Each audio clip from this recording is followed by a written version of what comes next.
আসলে তিন মেয়েটি পাড়া কুঁদলেও নয় বা মুখরা মেজাজি দজ্জাল যাহা বেজেও নয়। মেয়েটি শুধু আমার গুণগ্রাহী, সাংঘাতিক রকমের গুণগ্রাহী।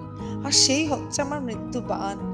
প্রথম দিনের কথা মনে আছে, সেটা বোধ হয় ওরা আসার দিন চারেক পাঁচ পরের কথা। বউটি অর্থাৎ অনিলা আমার কাছে এসে আরক্ত মুখে এবং প্রায় রুদ্ধ কণ্ঠে বলে, দিদি একটা কথা শুধোবো, মনে কিছু নেবেন না।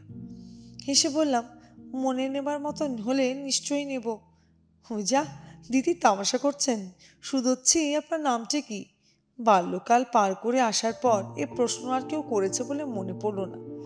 আরও হেসে বলি, কেন হঠাৎ নামের কি দরকার পড়লো? আছে দরকার, বলুন না।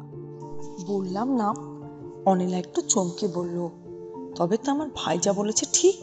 আপনি বই লিখেন? বললাম, তোমার ভাই কোথা থেকে জানলো? জানে, ওরা পুরুষ বেটা ছেলে কত খবর রাখে। কাল এসে আমার সঙ্গে মহাতর্ক।